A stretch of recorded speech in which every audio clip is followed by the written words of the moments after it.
Okay, we'll get started. Thanks so much. Thanks everyone for being here. My name is Venkat. I'm part of the team at the Archives, and on behalf of all of us, I welcome you to the 59th edition of the Archives Public Lecture Series, which has been on since 2018. I'm guessing 9 out of 10 of you have visited the space down there or have been arm-twisted to go down there, but if you haven't, we're a public center for the history of science in contemporary India, so do consider swinging by after this session if you want to know a little bit more about what we do. I know at least 3 of you are visiting the campus for the first time. So yeah, feel free to come by down there. This is very different from all the other public lectures that we've done. It is not a lecture, for one. Second, it is perhaps the first time we are actually looking back at the history of this campus in this series, although of course there was a larger event that was done in 2016, looking at 25 years of NCBS, roughly. This is look back at roughly, give or take, depending on who you speak to, 25 years of being around on this particular campus. From what I've heard from a couple of people, or maybe more, students started to move in sometime in 1998. Chief, this morning someone told me that some of the labs did move in late 1998, so we need to figure out that, but you can test this. So we'll have to sort this out. I was really hopeful because they said September 98. I'm like, no, I couldn't have planned this better. No, 1999. Okay, you and Ranjit have to do it up. Anyway, so I do want to point out that this is not a session, of course, to look for factual accuracy. This is it is a public lecture series. This is about memory and how memory plays, and of course that's part of the fun here in a sense. So we are sort of looking, and so this particular session today is focused on, as we did during the walkthrough, for which I really have to thank all of you for coming and doing the walkthrough. It was a nice first experiment. Hopefully we can do something more structured in the future.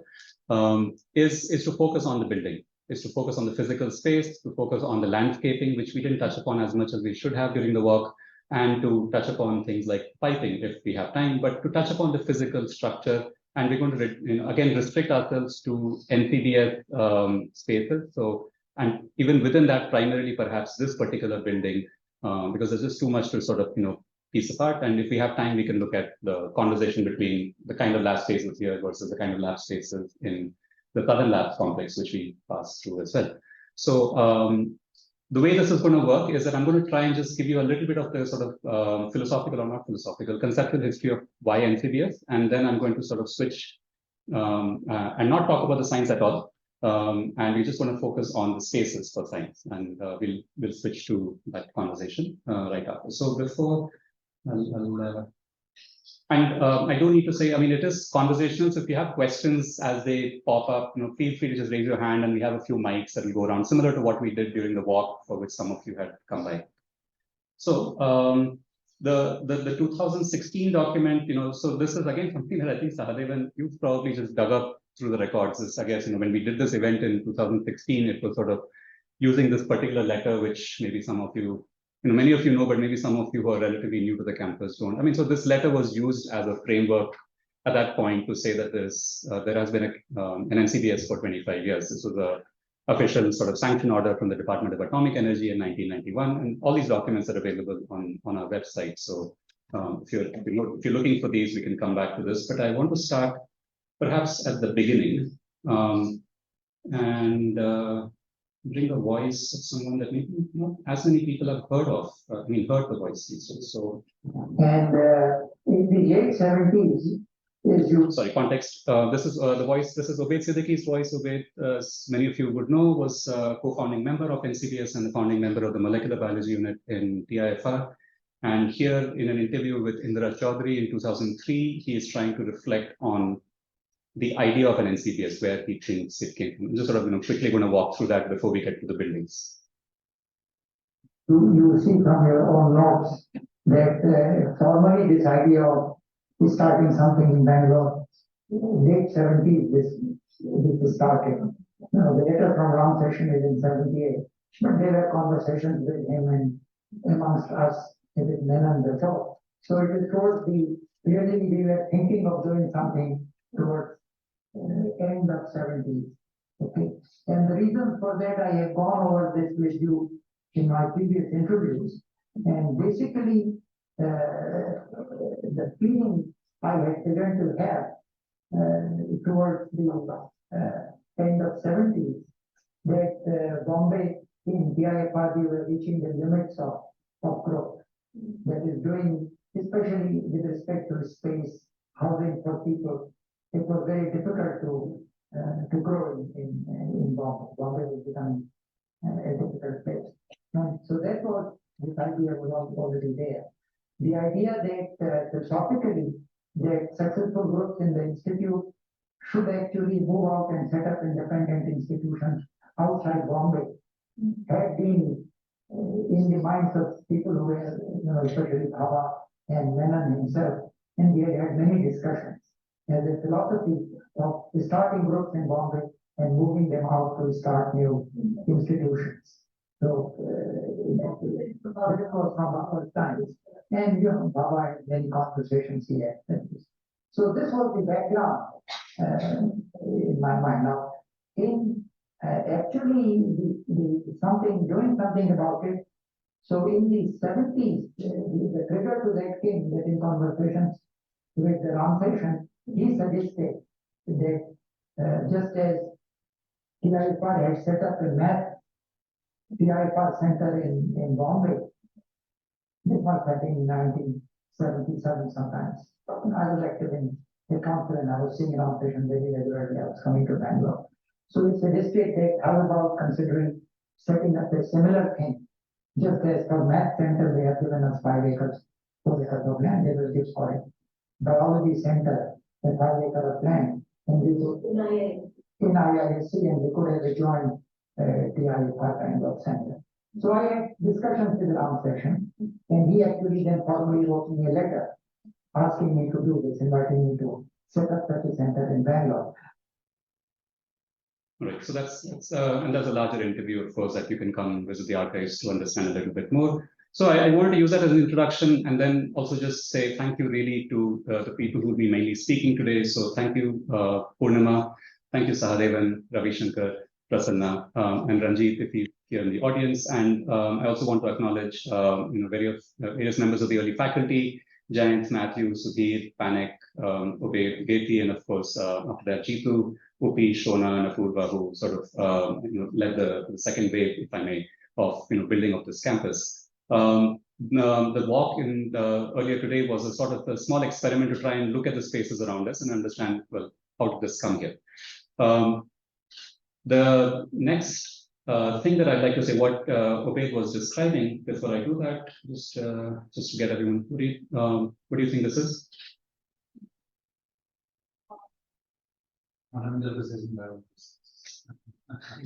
So this is what NCBS was before it became NCBS. Of course, nobody ever called this that, but this is at least what the name was prior to it becoming NCBS.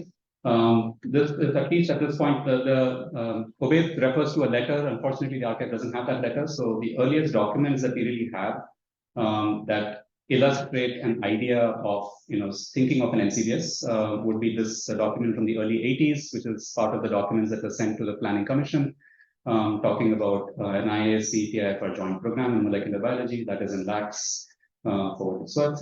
So you get a sense of this early conversation in the early 80s. There's a similar report in the 1985 Planning Commission report, which I can talk about, which is slightly more structured in its in how it laid out the plans for a future center for biological sciences. Now, 1985, and I'll go through a set of documents if we have time, but I really want to pivot. So 1985, if I'm not mistaken, Sadev will correct me, was around the time that this really became a thing where it had to be thought of how TIFR was planning so many different centers of science in the country, and it became an issue of how much money are they asking versus what is the actual budget of an institute. It just didn't seem to add up. And so there was a sort of reframing of what is being thought of as these centers, and they were being seen as being national centers for science. And I'll just let Tikanthan sort of discuss the push that happened in 1985 to sort of really formalize this process. And of course, that was in a way the push to say, let's start looking for the land. If I can use this, I don't mean to sort of put so much emphasis on this document, but it was around that time to say that we need to start looking for places, because that's around the time that I think Vidyanand Nanjundeya comes, who's a faculty member at the Center for Human Genetics. He comes to Bangalore along with Sahadevan, if I'm not mistaken, or meet Sahadevan and with a bunch of other people looking for spaces here. I left the airport as director in 87. So by the time I left, the project had been approved. You know, what happened was, we got the clearance from Department of Atomic Energy, and council had already cleared. There is go ahead. And then, you see, question on the planning commission. So fortunately, planning commission at that time, some 5 members came to Bombay. Normally, we were supposed to go and present the thing, but it so happened that I was very lucky. They came to Bombay, and the meeting was held in DRC. That was 86, or I was still the director. And it so happened that Satish Chandra, who was a good friend of mine, he also did physics honors from the junior to me. He was at that time in planning commission as secretary planning, and he was in charge of the group that had come the planning commission. So we presented. See, the first objection was that the our budget was around 8 crores or if I can prove. But our ambitious project was about 50 crores. It so happened that I had at that time 5 major projects. One was this one. This was not a major, very small, but in fact, the city was very conservative. He had projected some 5 crores or so at that time. And then there was a radio astronomy project, which is about 30 crores. And then there was the Homeoma Center for Science Education. They wanted to have a permanent building, which is now there in Toronto. That was another 15 crores. So like that, it added up to 50-55 crores. Then instead of having 10 crores budget and 50 crores, the previous plan budget was only about 10 crores.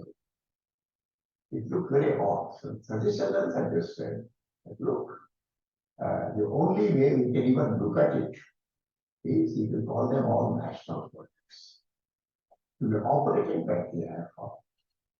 But you have to have, infrastructure accessible to anybody in the country.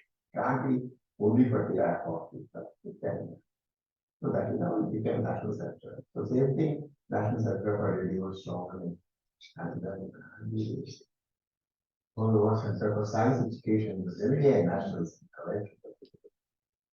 Okay.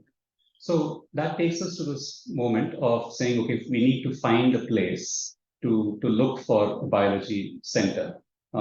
Just curious, show of hands, how many cities do you think were explored in the process of looking for a center for biological sciences in TIFR? Just shout a number. 4 says 1. Well, it's a timid audience, yeah. I don't know. I'll hand this over to Sahadevan to sort of just tell us how did we land up here. And Sahadevan, if you don't mind, if you just give a little perspective on how you landed up here. For some context, I guess arguably Sahadevan is the first person in the TIFR system to set foot in Bangalore, going back to the mid-70s. So if you can just give some perspective on what was being looked at and how did we just, quickly, how did we get to this space in GKVK? So this TIFR center in AS is acquired in 1977 by the Department of Communications. And mathematics was already happening in the IAS department. Being only theoreticians, there was not much work. But building when it was built, there was also Haapus mathematics, Haapus the radio astronomy group, which was they said they want to use large computers as an IAS in the parts of IAS computer. That was the plan for this radio astronomy network. Some faculty to buy books. And then, of course, the students to go to that starting the this center and Pune Center to substantive. He made a proposal for a much bigger school. As a beautiful design, that was very exciting. That wasn't new, but he knew that for the motive to start it, but he thought it is not a good fit. We can look at the temple for the land. Because at that time, we thought that would be bad. But we know that that's good, right? Office like now, you know, in Bangalore. And the same, yeah, service who was mentioned here. He was at that time the secretary. And also, when the language was supposed to be last time for this. And finally, there was a technical information. So, in the 89, all of the, I was working as one group in the United States. I can everybody need to come in. And at the same time, biology group wanted to move. Was a seminar was a director and they thought, can we use this place for the biology lab? And we agreed. That was a new claim here in the start. The first person who we picked was Adi Guma, who were retired a few months back in the Congress studies. And I was transferred in 1990. And in 1991, after this happened,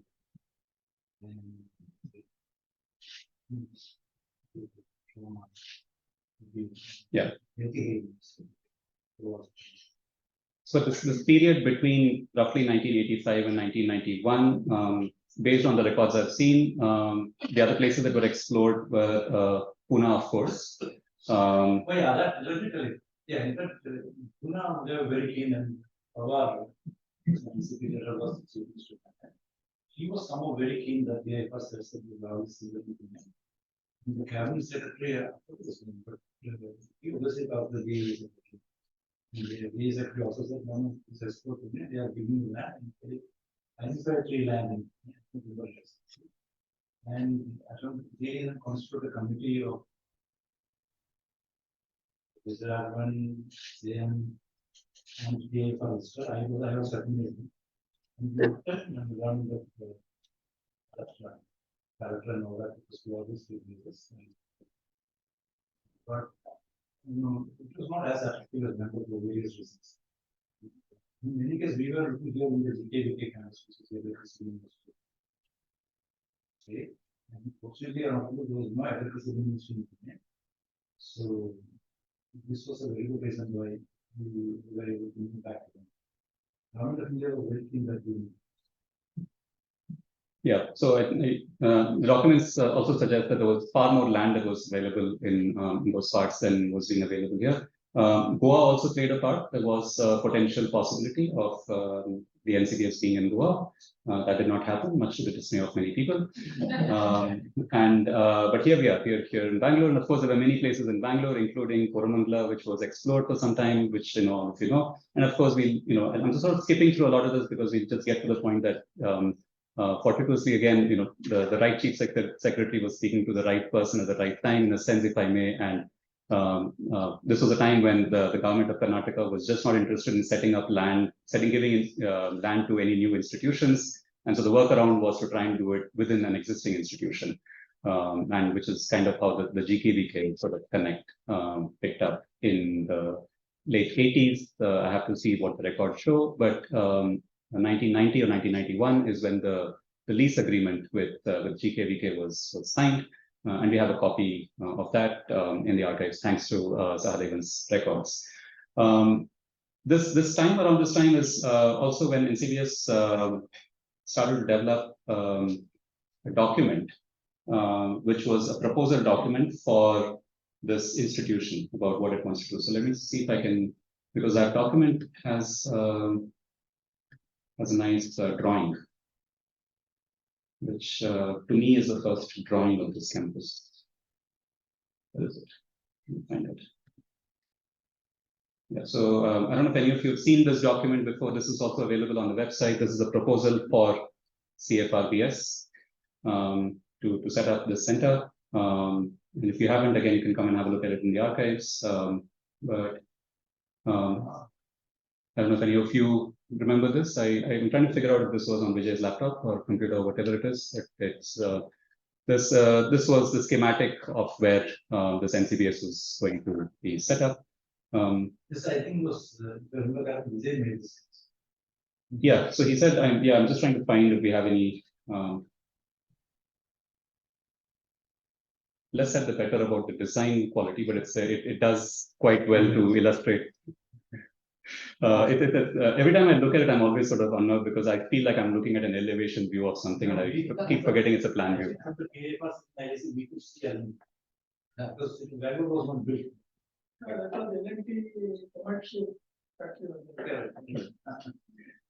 So, but this doesn't give you a flavor of what it was like, what were people looking at when they came to this space on GKVK. So can I just ask perhaps Ravi Shankar or Purnima to weigh in on what is it that you saw when you came to this space, especially for those of us in the audience who've been around for perhaps not more than 5 years.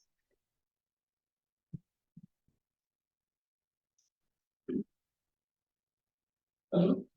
Yeah, I came here in 92 January.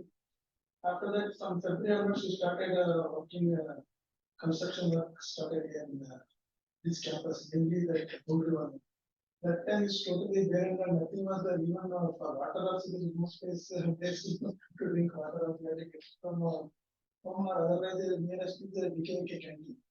And even the other side also totally agriculture cultivated lands only is there. So I used to come morning 9 or 9:30, 10 o'clock, and used to go back by 5:30, 6 o'clock. So that this land was like this only. Nothing was there. And even surrounding also there was totally forested outside or there was no layer, nothing was there. Thank you. Purnima, Sahadev, Prasanna, would you like to add anything? When I joined, already copper wall construction had begun. I entered NCBS only in 1994 to July of 1994, and copper wall construction had begun. The roads, the U-shaped road was happening, and the 8 lakh meter pump was also happening at the GKVK. Other the land was just like this empty, totally empty, only snakes seen crawling in the air. I'm glad you brought up this question of the compound wall, because one of the things that strikes everyone, especially through the walkthrough as we had a discussion today, was, and really sort of leading with you, Purnima, is how extraordinarily particular this group of individuals were in getting what they wanted and pushing back against things that weren't quite working. And all of you keep saying that with respect to Obed, and this is one document that we found about the compound wall. So I'm just sort of pulling this out. I don't know if anybody can see this, but I mean, I don't know how, if anybody even knows what this particular one is. Can anyone read what's been written right at the back? Can you read what's written? So small. This is from the registrar of PIFR saying we've taken lease on 20.1 acres of land at UAS. It's considered necessary to provide a random rubble masonry wall 0.5 meters high. And a chain link of 1.2 meters high on this masonry wall. This is July 1991. So it's around the time that you're actually fencing off the area that you want. And there's a really long note from Obed saying, I would like to see the design of the wall. The specifications given above have been determined without discussion with me. I'm going to be in Bangalore from 26th to 30th of July. Please ask I can't figure out what that word is. C and S, I think. Yeah, the C and S group to get in touch with us through Mr. David John, so that I can see the plans before agreeing to it. We're just pulling this out as an example to say that there was this, almost at every stage, there was this push to say, okay, fine, we need to fix this, we need to fix this, we need to fix this. It's not what we wanted. And that's also what we kept hearing through the walkthrough earlier today about every single aspect. And that's interesting to us, at least as people who take this space for granted. So it's useful to sort of see where that thought process came from. The David John that is being referred to here is a good segue to, and Sahadevan has already mentioned this. Sahadevan, of course, was in the system before. And there's a nice, actually, if I can play this, maybe none of you have heard this before because we don't have it processed, but there's a short 1 minute where R.D. John John, as most of you knew him, just gives a little perspective. R.D. John was at that time in the late 80s a had retired as a chief engineer at ISRO and was making plans to move to Madras, and was also hired by a construction company in Bangalore, I think, briefly. And since he was at ISRO for many years, he was a close friend of Satish Dhawan, also, who knew him well, who regarded him well. And Satish Dhawan, as many of you know, he was the first graduate engineer in ISRO. Yeah. So he retired in 1989, 87, and then got a 2-year extension. So he could just sort of push back and figure out. He passed away a couple of years ago at the age of 92, I think, yes, not mistaken. And so he knew Satish Dhawan. Satish Dhawan, the physicist, knew Obaid Siddiqui, and he knew that this place was looking for an engineering crew of sorts, or someone who understood science institutions. I think that's the background to R.D. John, and I'll hand it over to You him. attended in 87. So 2 years they extended my service and kept as advisor. So that my successor can be guided by me. So that we can, in view of my vast experience, my successor can be guided by me. So till 89, I was in ISRO. Though last 2 years, I never not traveled much. The office was balance I used to be. All the travel I left to the incumbent engineers. What was your position title exactly when you were retiring in 1987? In ISRO, what was the title of your position? Chief engineer. I was chief engineer. So 87 I retired. At the age of 60. And 2 years they extended my service. I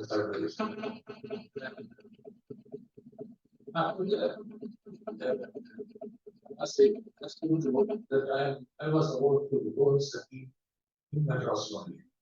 I didn't have any accommodation in Bangalore. One construction company employed me for some time, and they hired a place, and I stayed with them. And at that time, Sarabhai Dhawan was retired. Dhawan was advisor in the headquarters. So Dhawan, he knows me well right from the beginning. Then at that time, Siddiqui and Sara, Dhawan was related. I hope you know that. So there's Siddiqui wanted some help from Sicilian days of what I said. So he was at Tiruva. So NCBS was just in namesake there, and there was no base in Bangalore. So he used to come and go. Okay, so that's just R.D. John giving perspective on how he sort of ended up in these orbits. I want to now switch back to a conversation with all of you to see if you can give some reflection on this push, which is very unusual, maybe not so much now, of having external architects. A lot of people, when they come to the campus, I mean, at least people who have come to the archives have asked me, how is it that this place doesn't look like the other buildings that they have seen for other science institutions elsewhere? And so we point out that there has been this push from external architects who've been involved. So would any of you like to sort of reflect on this push on this campus, across the campus, the 3 or 4 stages of construction that have happened in terms of design? If anybody wants to pick this up to give us perspective on. Yeah, every stage, whenever the campus grew, the users were very clear of what they want. They are all exposed to the Western world, and they have seen the labs, recent labs, how it works and all that. And the architects and engineers from NCBS, along with the architects who are appointed, they were also sent to these places where labs were efficient, and case study was made for all these labs. At every stage it was done, and that's how I think NCBS, because of the users interaction, deep interaction, involvement along with the architects, things have happened the way it's required. In most of the government institutions, you don't have that kind of facility. Um, Users are busy doing their research work and they want only they give the requirement in one go and that's the end of it. Architect develops something, engineers does something and do their part, the construction happens and then they enter into the building and make whatever modifications or to suit their requirement. So that's how things are happening outside. But here at every stage, I have seen the users' involvement is much more than anywhere else. Even if you see a private building, users don't go to the building spot very frequently, but here I have seen users take away their time from research and they deal with all sorts of things in the design stage as well as the construction. They make sure that at every stage they know what is happening and they modify at that stage if it is not as per the. Thank you. Prasanna, Ravishankar, would you like to weigh in? So this, what Poonam is referring to, of course, is also evident in the document we saw with Ubaid, but we've seen this at least over and over again. So this ended up being a conversation. Yes. Since like the comfort. If you see IASC, the NCBS that was in IASC building, you can see couple of designs of comfort wall, panel comfort wall, which was built there. Siddiqui wanted to see the design of what the PNS group were doing for the compound wall. You refer that letter, registrar's letter and Siddiqui's comment below. So he wanted to see at the couple of designs are there. It is still standing there in the landscape area. I'm not sure, I'm not gone now. It was there when we moved and last when I went also it was there. But that was many years back, so I don't know if it's removed now. But Siddiqui was very keen, not only Siddiqui, even the people, other people who were further left with the, I mean, everybody who wanted to have their labs were very keen that they knew what they want and they would get what they want. Adding to Purnima, we have made, as she said, 7 designs of compound walls were made as per the Siddiqui's direction. So finally, the 8th one is here. But first time we have got private architect for this. Yes. Yeah, I thought PBC has got a lot in council to get a private architect. Right. So Every time it was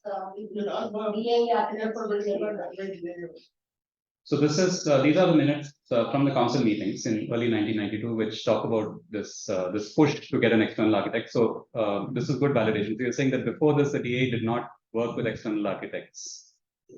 No, So- that's not fully. Yeah. Yeah. Yeah. No, even, I mean, So I suppose all of no, even DA, you know, there's a document in the, I thought I gave you the architects. There is a newsletter of DA that and they don't publish that, you know, in the modular labs are being made to be that, you know, German architect. Baba wanted to construct a position. So sending the finance minister, we don't have architect conversation, even a contract is in the contract and he gets started. So government did not hear it and then Baba wrote in Nehru, the prime minister. Nehru actually approved this, we should have architects. This was in the 850s or early 60s. Remember the modular design. Thank you. So yeah, this sort of is I find the language interesting. say, you know, even other buildings, other science buildings in the country were built with other external architects. Raj himself, himself, was appointed to build the first institute of the Department of Biotechnology, which is the National Institute of Environment. So, you know, the government was open to looking at external architects who had some idea about how to build, and not just simply put up. You know, at that time, you know, there was this idea that the government buildings will be like purely by amount of concrete and amount of area that you poured into the thing, over the other way around. It was not the case. Then National Institute. Actually, it's good that you brought up Rajawal. I think to add to that, No, just one reason was GE had its own set of architects. An architectural group who were doing almost everything to the TIFAS and the TIFA. So, like initial days, there was some architecture. So yeah, this document from the council minutes, which is the TIFR council, summarizes what's being discussed. Where I don't know if you can read it at the back. I'll just read it out. Consider the request to utilize the services of an outstanding architect who has sufficient expertise of designing modern biological labs to design the campus of the center, and saying that modern biolabs are highly sophisticated, require special attention to the working environment and infrastructural needs. At least this was the reasons that were put into place in the council to say, okay, fine, we need to work with an external architect. And so then along comes, various architects who were looked at the time.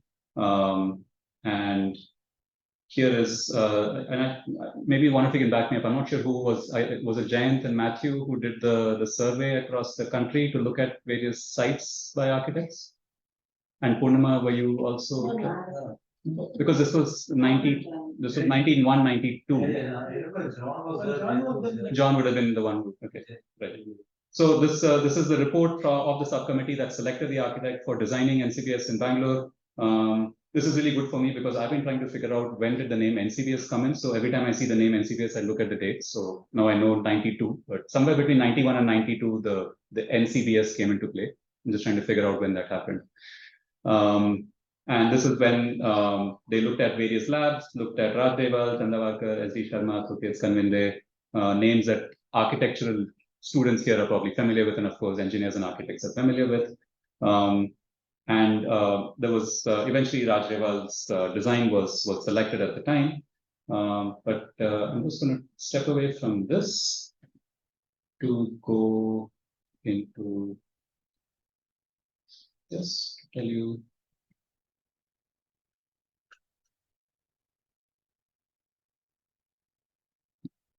For those of you who don't know, what do you think you're looking at?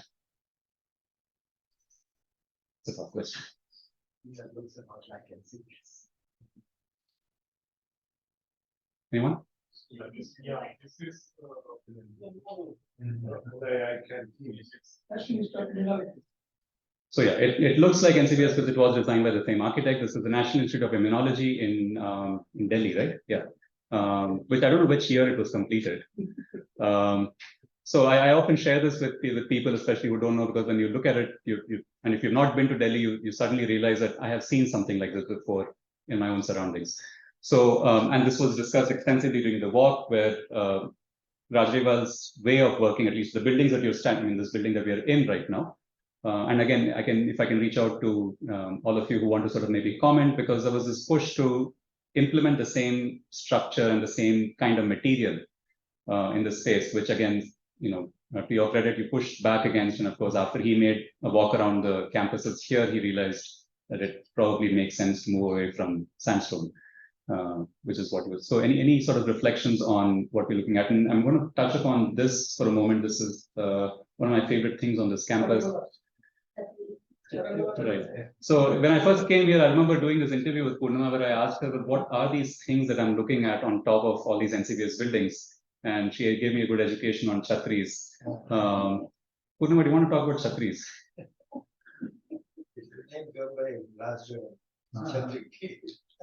No, he imagined if there were open terraces given at around the wells.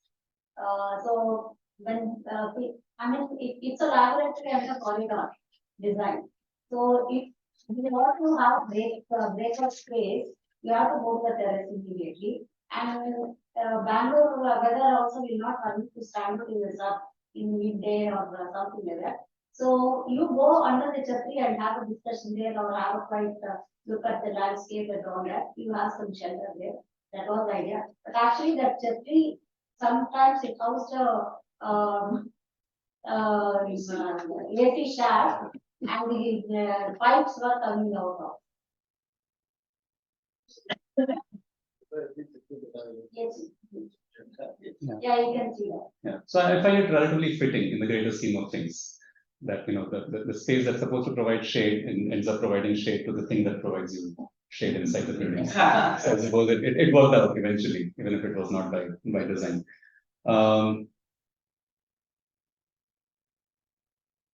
Those of you who don't know, what do you think this is?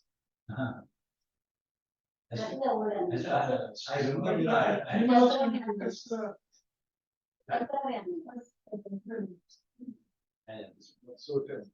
I had visited. It's really, important. Almost, when we were supposed to build this, southern lab, then only it was known.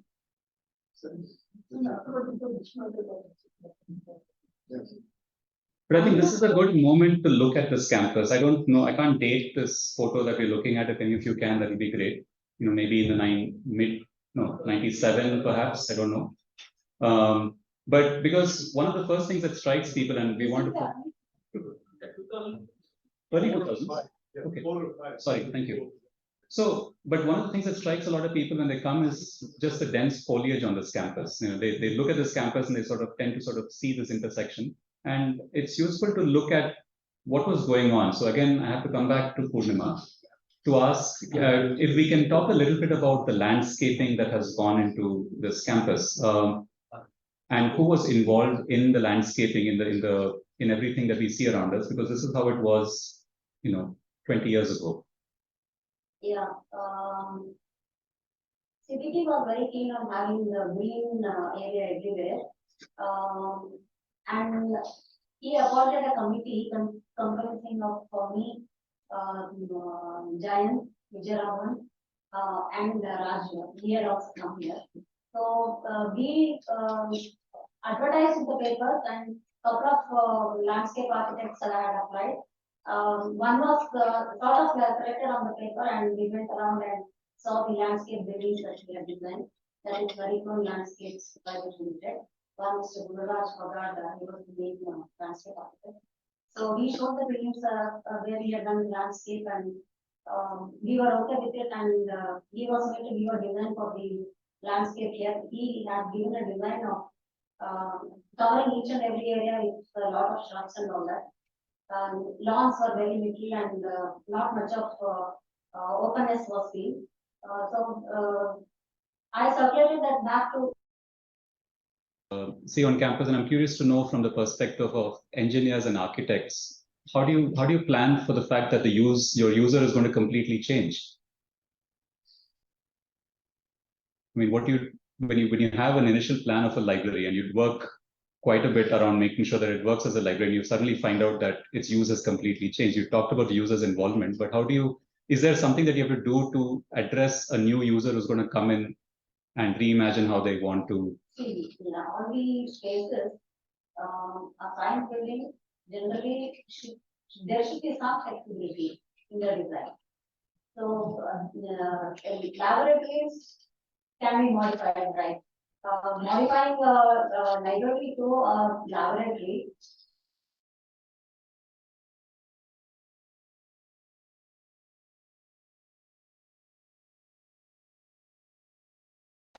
science lab, they don't require all such water line and all that. So it has worked out. It's a theoretical science space. So from transformation from library to theoretical space, it's more or less additional PowerPoints and some changes, modification in the spacing, layout, and all that. It has worked out. When did the administration work from? 2003, 4.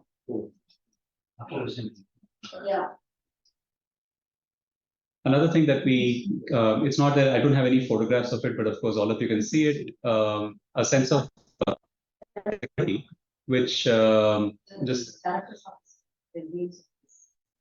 So this question of I didn't know this till this morning rather, about the compound walls of this campus, and I didn't quite realize that the compound walls were relatively lower when the campus opened. And apparently that was also something that Obaid had wanted to ensure, that you were able to see the campus from outside, that it wasn't a fortress, or it wasn't a wall that you couldn't see through. But of course, that quickly changed after what happened? Theft or something. I don't know. No, it's Why did No, people were jumping. the housing did not came up overnight. The colonies came up. So the people's movement started and so I think the secular cases came up. But as soon as we moved into the campus in 1999, we had a security officer looking up. The first item he had taken was to raise the conflict.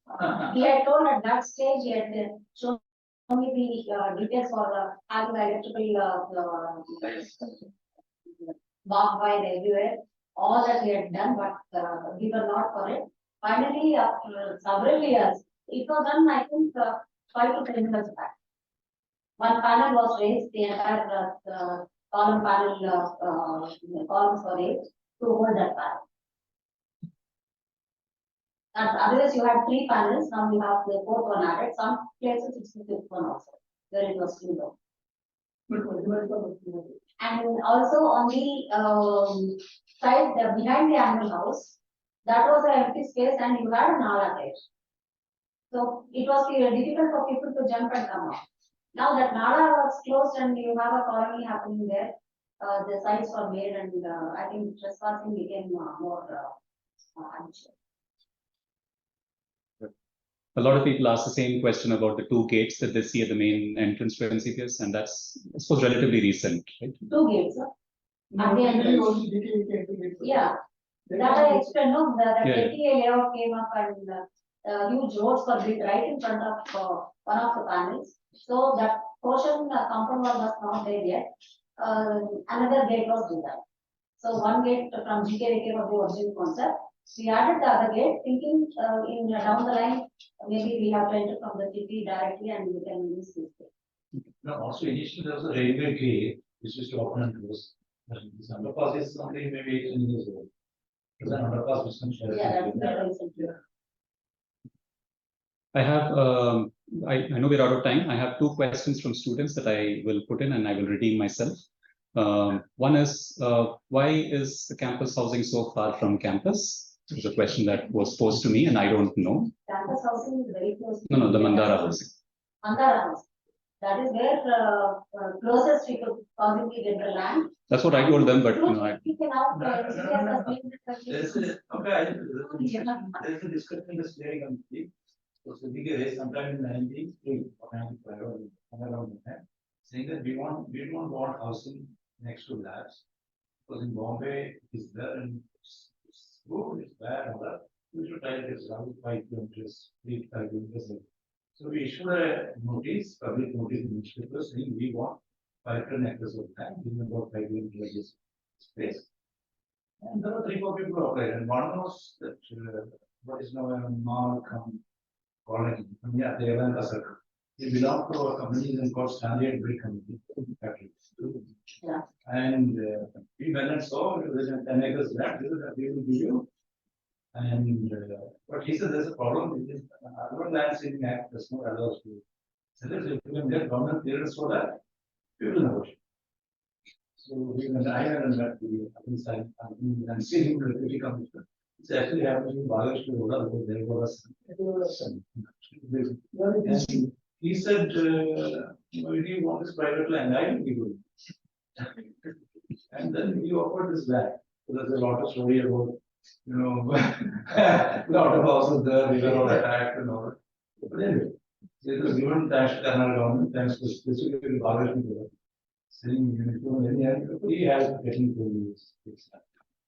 Because in many cases, we spend 100 times or 200 times more money on fighting cases in the court than cost of the land that was paid to them. And even they have threatened that if you construct anything, we keep it like that. When we are given that construction to our land of. Yeah. thank you. So it was a specific viewpoint that was the especially with the acting institute that you should have was very clear. And now it is not far because of the buggy road. Yeah, I have no sympathy for this question. I live so far away that, but I just had to ask. And the second one is, why are the bathrooms so hard to find and so far away? Which bathroom? I mean, no, just generally. I mean, maybe I'm paraphrasing this, but broadly, the bathrooms seem to be in corners that you have to navigate. Don't shoot the messenger. I'm just asking, on record, and it'll be there for posterity. But if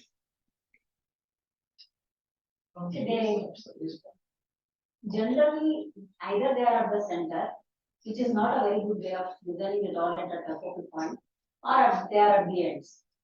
Locating them at the ends are better, half distance from both the insides. taken without comment.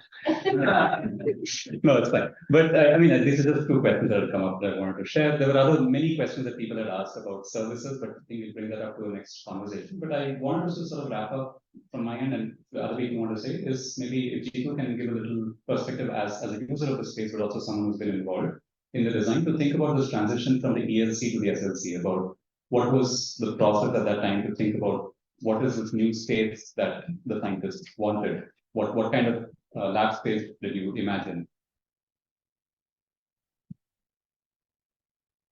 But I think this was about when we were thinking of building the second phase of NCBS. We'd already filled up the laboratories of the ELC and knew that we were going to create bigger institutions. And I think we were having a discussion about this with Ravishankar also at lunch, that there was a master plan where the second phase was going to be a repetition of the first phase.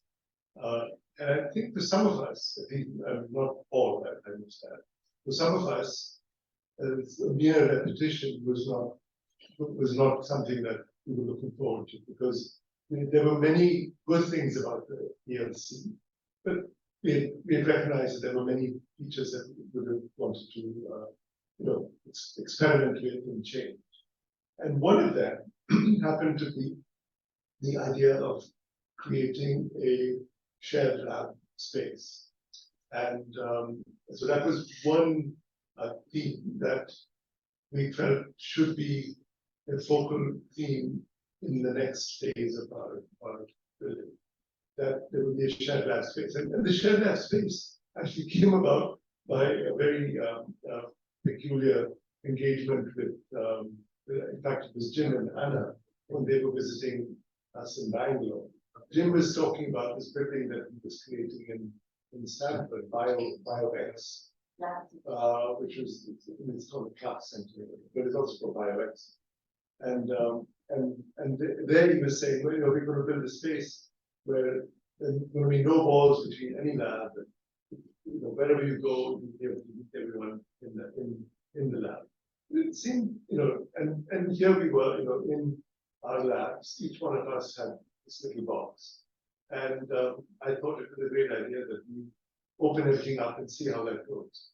So with that idea in mind, that we didn't want the same design again, and we wanted an open lab space. I think Purnima was also very, very keen that we try and have a building that, in fact, does acknowledge Bangalore and not a building that is built for the desert, which is literally what the ELC building, in some sense, reflects. It's a building that should, could be thought of in a very extreme environment place, simply because of its construction design.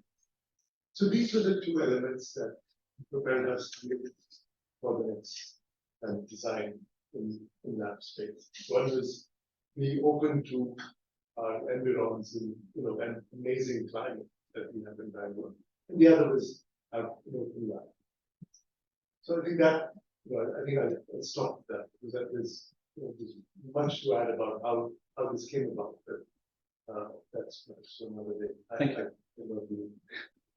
Yeah, no, thanks for sharing that. And I just wanted to sort of drop off there, because it's as Jitu said, it's a whole long, broad conversation about the evolution of buildings, and of course the InSTEM building that we see, which came up a few years ago, also has a similar sort of open structure.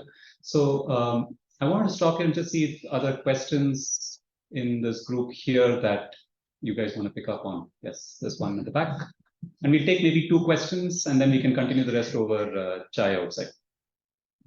It's a great conversation. I have a quick question for anyone who would like to answer, but it's more about sort of the culture, which seems very unique to NCBS when it comes to the development of the space. From what we've heard so far, it's been very collaborative and forward-thinking and forward-looking in terms of thinking about what the user spaces can be, especially with the newer complex, which is very unique to Bangalore. I feel even with other institutions going on a building spree, this sort of thoughtful design isn't very common.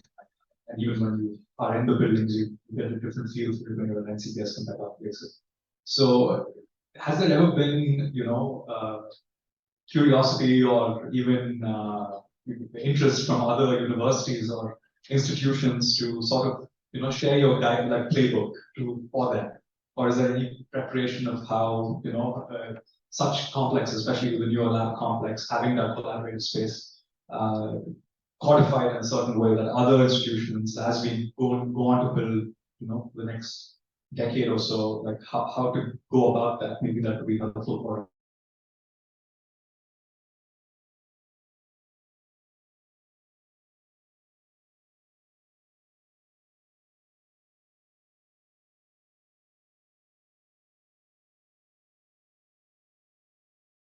It actually depends on institution to institution, demand changes. It depends on how keen the users are and how much time they will spend on spelling out what they require. And definitely, architects or whoever is designing have to go around and see the latest development in laboratory architecture and find out what is the best and put forth to the users, come up with questionnaire kind of thing, extract what the user wants and design. It cannot be a one-sided design.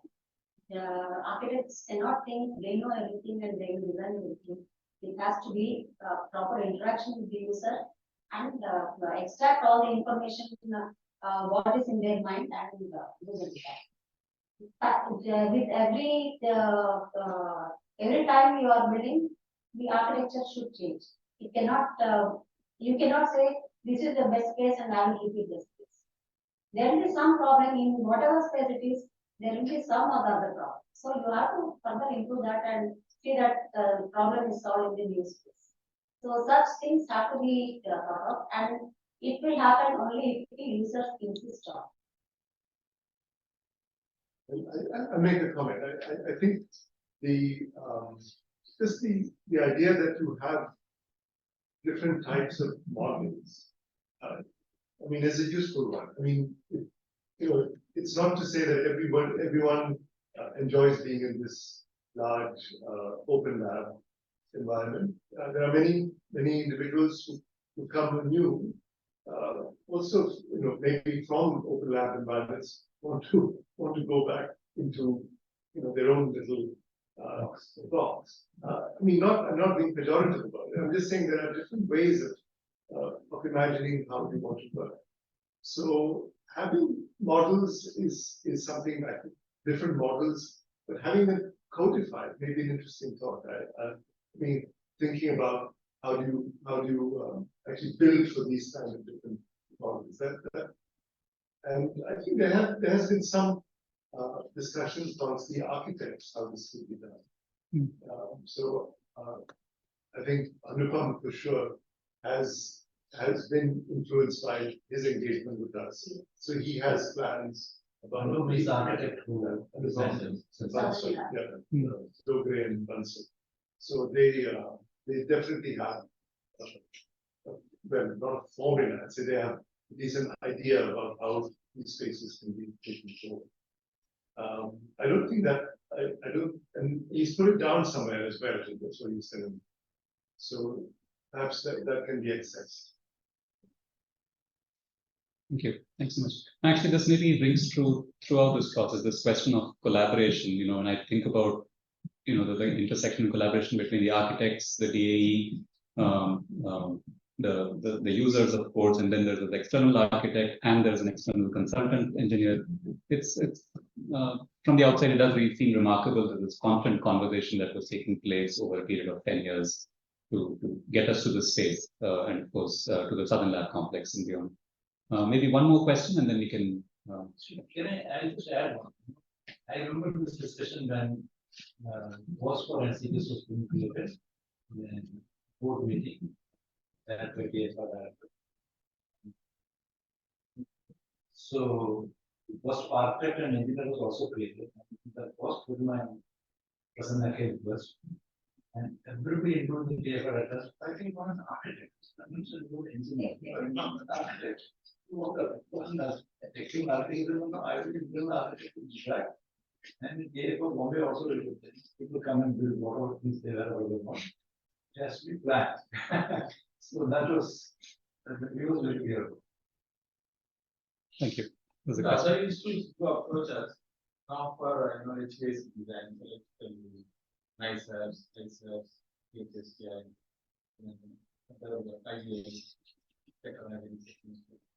but after building the civil structures, they labs, IITs. So exactly related to architecture, but I just want to know why the creation name Dona. Dona. That is not in within architects review. Dona means a cradle. Dona means a cradle. No, the thing is, in Kolkata, the first day boarding school was also named Dona. I was wondering if there was the first day boarding school, like after the classes would end, they could stay there. It was made for the working mothers in 1972. We have a lot of Bengali students.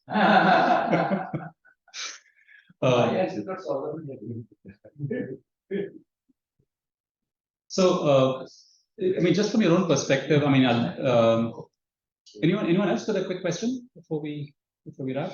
If not, I know we'll have conflicted opinions about this, but I thought let Raj Reval have a last word if it's okay.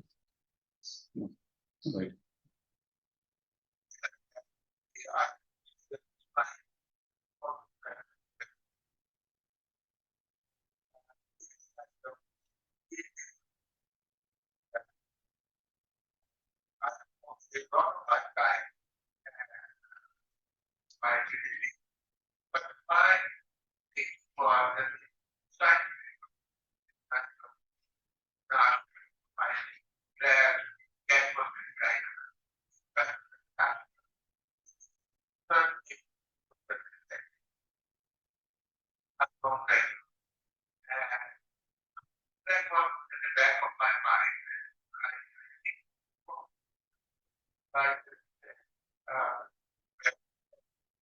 I just found it intriguing that was Raj Reval's perspective as to why or how he thought of his involvement with various science institutions. Of course, we may agree or disagree, but that was at least his perspective at the time. We'll continue this over chai, but thanks so much everyone for being, and really thank you to all of you who have built this space and for letting us inhabit it over the past generation or so. Thank you.